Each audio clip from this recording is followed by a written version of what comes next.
11절에서 13절까지인데 우리 다 같이 한 목소리로 11절부터 13절까지 읽겠습니다. 시작. 모세가 그날 백성에게 명령하여 이르되 너희가 요단을 건널 후에 시몬과 레위와 유다와 이사갈과 요셉과 베냐민은 백성을 축복하기 위하여 그리심산에 서고 르벤과 갓과 아셀과 스불론과 단과 납달리는 저주하기 위하여 에발산에 서고. 아멘. 오늘도 하나님 앞에 있는 여러분 모두에게 하나님의 은혜가 함께 하셔서 오늘 한 달의 삶도 귀하게 살아가는 복된 날 되어질 수 있기를 주님의 이름으로 축복합니다. 우리가 조금 전에 읽었던 본문 12절과 13절 말씀을 보면 이스라엘 백성들이 요단을 건너 가나안 땅에 들어가면 야곱의 12 아들들 중에서 시몬과 레위와 유다와 이사갈과 요셉과 베냐민은 그리심산에서 축복을 선포하고 르벤과 갓과 아셀과 스불론과 단과 납달리는 에발산에서 저주를 선포하라 라고 말씀하셨어요. 그런데 왜 시몬과 레위와 유다와 이사갈과 베냐민, 요셉과 베냐민은 그리심산에서 축복을 선포해야 하고 나머지 르벤과 갓과 아셀과 스불론과 단과 납달리는 에발산에서 저주를 선포해야 되는지에 대한 설명은 없어요. 그래서 그 이유에 대해서는 우리가 자세히 알 수 없지만 본문을 통해서 우리가 분명하게 알 수 있는 것 한 가지는 축복과 저주는 함께 한다는 겁니다. 동전의 양면과 같이 축복 아니면 저주란 말이에요. 사실 우리 삶이 그렇잖아요. 이건 사람이 정한 게 아니라 하나님이 정해놓으신 거예요. 신명기 21장 26절 말씀입니다. 전사님 같이 한번 읽어볼까요? 시작. 내가 오늘 복과 저주를 너희 앞에 두나니. 따로따로 두지 않았어요. 그 다음에 신명기 30장 19절 말씀 같이 한번 읽어봅니다. 내가 생명과 사망과 복과 저주를 내 앞에 두었은즉 이라는 말씀이 있어요. 그렇습니다. 하나님은 복과 저주를 함께 두시고 복을 받는 삶을 선택하든지 저주를 받는 삶을 선택하든지 둘 중에 하나를 정하라는 거예요. 복을 받는 삶은 하나님의 말씀을 순종하는 삶이고 저주를 받는 삶은 하나님의 말씀을 듣고도 순종하지 않는 삶이라는 거 우리가 너무나도 잘 알고 있잖아요. 우리들이 살아가면서 당연히 순종해야 할 하나님의 말씀들인데 이 말씀을 순종하며 살아가지 않는 거예요. 그래서 하나님은 당연히 순종하며 살아가야 할 말씀을 순종하면 복을 받게 될 것이고 순종하지 않으면 저주를 받게 된다라고 말씀하시면서 어떻게 해서든지 하나님의 말씀을 순종하고 삶으로 저주를 받지 말고 복을 받으며 살아가는 사람이 되라 라고 하는 말씀이거든요. 그 말씀이 우리가 읽지는 않았지만 15절에서 26절까지 쭉 나오고 있습니다. 첫 번째로 우상을 숭배하지 말아라. 그래 하지 말라고 그랬으면 안 하면 되는데 사람들은 자꾸 우상을 숭배하거든요. 우상을 숭배하지 말라고 그랬으니까 우상을 숭배하지 않으면 우리는 복을 받게 되는 거예요. 그러나 우상을 숭배하면 저주를 받는 거예요. 15절 말씀 읽어드릴게요. 제가 읽어드릴게요. 여러분들 같이 읽을까요? 같이 읽겠습니다. 15절 말씀.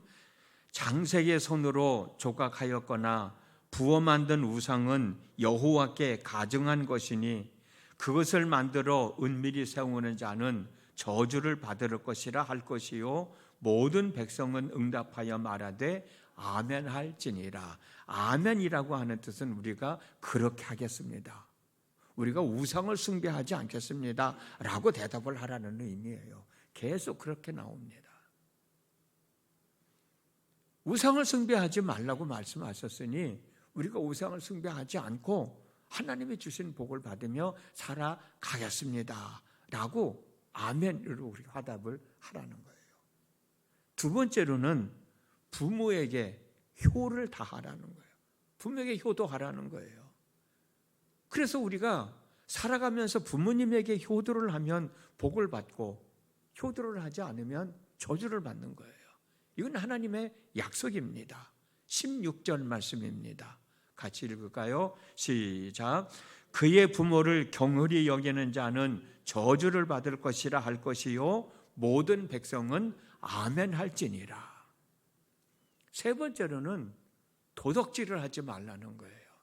그러므로 도덕질을 안 하면 복을 받고 도덕질을 하면 저주를 받습니다. 17절 말씀입니다. 같이 읽겠습니다.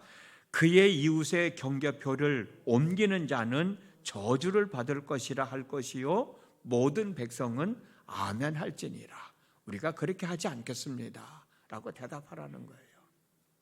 네 번째는 아픔을 가지고 살아가는 사람을 업신여기지 말라는 겁니다.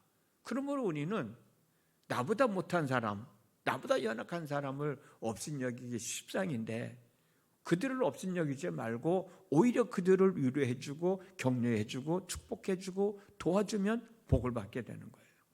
18절 말씀 같이 있습니다.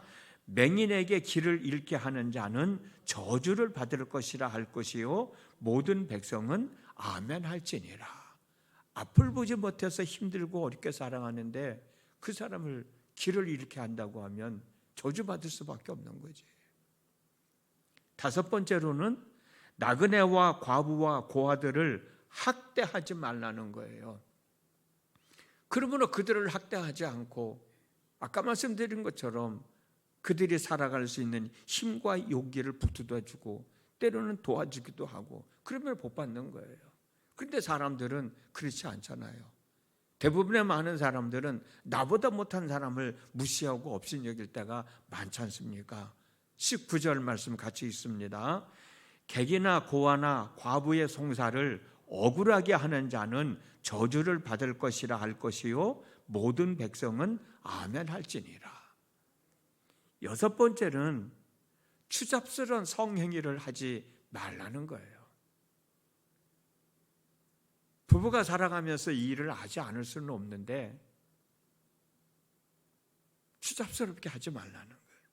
20절에서 23절 말씀 좀 깁니다만 같이 있습니다. 시작. 그의 아버지의 아내와 동침하는 자는 그의 아버지의 하체를 드러냈으니 저주를 받을 것이라 할 것이요 모든 백성은 아멘 할지니라. 짐승과 교합하는 모든 자는 저주를 받을 것이라 할 것이요 모든 백성은 아멘 할지니라. 그의 자매 곧 그의 아버지의 딸이나 어머니의 딸과 동침하는 자는 저주를 받을 것이라 할 것이요 모든 백성은 아멘 할지니라. 장우와 동침하는 자는 저주를 받을 것이라 할 것이요 모든 백성은 아멘 할지니라. 일곱 번째로는 사람을 죽이지 말라는 거예요. 그러므로 우리가 사람의 생명을 귀하게 여기는 사람은 복을 받게 되고 그렇지 않는 사람은 저주를 받을 수밖에 없는 겁니다. 24절 말씀 같이 있습니다.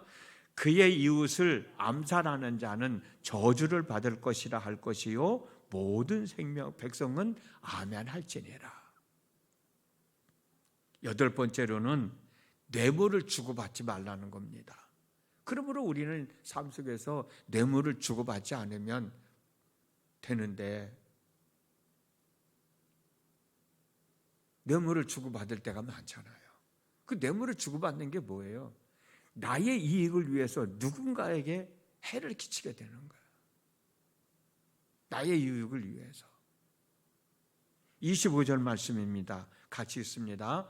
무죄한 자를 죽이려고 뇌물을 받는 자는 저주를 받을 것이라 할 것이요 모든 백성은 아멘 할지니라.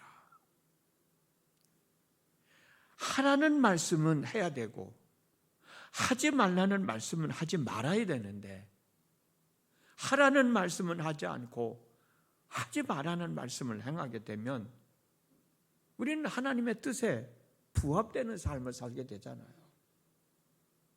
하나님의 뜻에 합당하지 않은 삶을 살아가게 되잖아요. 그러니까 저주가 임하는 거예요. 그러므로 하라는 말은 하고 하지 말라는 것은 하지 않으면 되는 거예요.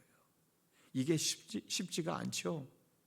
이게 어렵죠. 그러나 어렵지 않아요. 어렵다고 생각하니까 어렵지. 저 역시도 마찬가지고. 순간적인 이익을 위해서 이 말씀을 선택해야 되느냐 말아야 되느냐 고민할 때가 참 많잖아요. 그 과정을 이기지 못하고 순간적 이익을 얻으려고 말씀을 순종하지 못할 때가 너무 많은 거예요. 나 하고 싶은 대로 하려는 욕심이 앞서니까 말씀을 순종하지 못할 때가 너무 많은 거예요.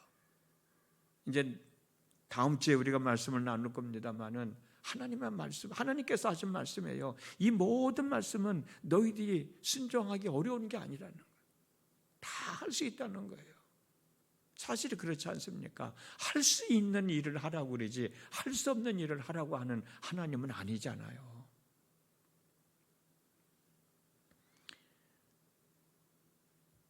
그러므로 하라는 것은 하고 하지 말라는 것은 하지 않아서 복을 받는 사람이 될지언정 저주를 받는 사람이 되지 말라는 겁니다. 마지막으로 26절 한 번만 더 26절 읽겠습니다. 시작. 이 율법의 말씀을 실행하지 아니하는 자는 저주를 받을 것이라 할 것이요 모든 백성은 아멘 할지니라. 지금 우리가 쭉 읽었던 말씀, 그 말씀을 순종하라는 거예요. 순종하지 않으면 저주를 받게 된다는 거예요. 우리가 함께 나눈 본문의 말씀은 하나님과 이웃과의 관계에서 서로를 존중하며 인정하며 살아가며 살아가야 된다는 말씀이에요. 우리가 우상을 섬기면 어떻게 하나님을 제대로 섬기며 살아갈 수 있겠어요? 그래서 우상을 섬기지 말라는 거예요. 우리가 이웃들에게 지켜야 할 도리를 서로 지키지 않으면 나라는 존재와 너라는 존재가 어떻게 한 지역에서 한 공동체에서 살아갈 수 있겠어요? 그래서 서로를 존중하고 서로에게 갖춰야 할 예의를 지키며 살아가라는 거예요. 오늘 또 하루를 살아가는 동안 하나님의 말씀을 순종하는 삶을 통해서 하나님을 바로 섬기는 참 믿음의 사람들이 되시고 이웃을 바로 사랑함으로 하나님이 주시는 복을 받아 누리며 살아가는 복된 날 되어졌으면 좋겠습니다. 우리 모두는 하나님으로부터 은혜를 입고 하나님의 주시는 복을 받기 위해서 이 시간도 새벽을 깨우고 하나님 앞에 와 있지 않습니까? 하나님의 복은 저절로 임해지는 것 아닙니다. 저는 그래서 늘 마음에 품고 사는 내용 중에 하나가 믿음으로 구원받고 행함으로 복받는다. 우리가 구원 얻는 건 예수 그리스도를 믿는 믿음으로 구원을 얻어요. 행함으로 구원 얻는 게 아니에요. 믿음으로 구원을 얻어요. 그러나 약속되어진 하나님의 말씀이 내 삶 가운데 이루어지는 삶을 살기 위해서는 그 말씀을 믿는 믿음으로 순종할 때 가능해지잖아요. 그래서 믿음으로 구원받고 행함으로 복받는다. 오늘 또 우리가 나눈 말씀 믿고 행하면 저주가 아니라 하나님의 복을 받게 돼 있습니다. 복은 그냥 임하는 게 아니에요. 오늘도 하나님의 말씀을 순종하는 삶을 통해서 하나님이 우리에게 베푸시기를 원하는 복을 받아 누리며 살아가는 귀한 날 되어졌으면 좋겠습니다. 그렇게 사는 저와 여러분 모두가 되어질 수 있기를 주님의 이름으로 축복합니다. 기도하겠습니다. 하나님의 말씀을 순종하며 살면 하나님으로부터 복을 받게 되고, 순종해야 할 말씀을 순종하지 않으면 저주를 받게 된다는 하나님의 말씀을 함께 나눴습니다. 우리 모두가 하나님의 주시는 복을 받으며 살기 위하여 이 새벽을 깨우고 하나님 앞에 와 있는데, 하나님 저희들에게 은혜를 베푸셔서 약속되어진 하나님의 말씀, 내가 순종하며 살아가야 할 하나님의 말씀을 믿음으로 순종함으로 하나님이 주시는 복을 받아 누리며 살아가는 저희 모두가 되어질 수 있도록 도와주시옵소서. 그 도우심으로, 그 은혜로 오늘도 우리의 삶 속에서 하나님의 말씀을 순종하고 하나님이 복을 임하는 기쁨을 누리며 사는 참 믿음의 권속들이 되어질 수 있도록 성령님 우리 마음속에서 늘 가르쳐 주시고 생각나게 하여 주시고 인도하여 주시고 행하게 하여 주옵소서. 예수님의 이름으로 기도드렸습니다. 아멘.